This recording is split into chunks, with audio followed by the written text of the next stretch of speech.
ఏ బాబు, బండి ఇచ్చి వారం అయింది, బండి ఏమైంది? బండి ఇచ్చి వారం అవుతుందండి. ఏంటన్నా ఏం చెప్తాం? అసలు మా బండిని నీట్గా చేశారా?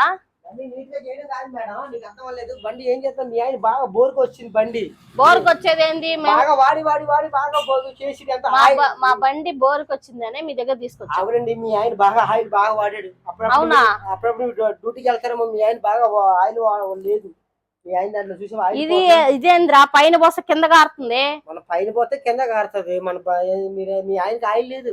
పని చేయండి, మీకు అప్పుడప్పుడు మీ ఆయన ఆయిల్ పోయి ఆయిల్ ఉంచుకోమని. నీ ఆయిల్ ఉంటే ఇవ్వు, అందాక వాడుకొని ఇస్తాం. మీ ఆయిల్ నేను ఇవ్వాలంటే మామూలుగా ఉన్న రేట్ ఎక్కువ ఉంటుంది. ఎంత?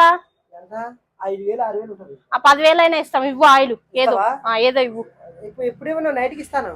నైట్కి ఇస్తే మరి నేను ఎట్లా తిరగాలి? బండి కావాలి కదా. బండి నీకు కాదు, మీ ఆయన కదా. మీ ఆయన ముందు మీ ఆయన బాగా ఏం పడుతుంది పెట్టాలి. మా ఆయన నన్ను ఎక్కించుకుని తిప్పాలయ్యా నైట్. ఈసారి నీకు తిప్పుతాడు, బాగా రింగి పెట్టి బాగా తిప్పుతాడు. మీ ఆయన ఎక్కడ రింగి పెడతాడు? అక్కడ బండికి పెట్టు, మరి తీసుకెళ్తాం. ఆయిల్ పోతాను. ఎక్కడ? ఆ బొక్కలో నేనెందుకు వంగుంటాను రా దీనికి పోయి? కాదు మేడం, మీరు ఒంగుని చేయి పెట్టారు ఆయిల్ పోతుంది కదా. ఆ ఒంగుని బాగా ఇది ఈ బొక్క చూసారు ఎంత అందంగా ఉందో బొక్క. సరే రేపు రండి, మీకు బండి ఇచ్చేస్తా. ఆయిల్ బాగా వేసాం, వెళ్ళండి. సరే, బండి బాగా చేయండి.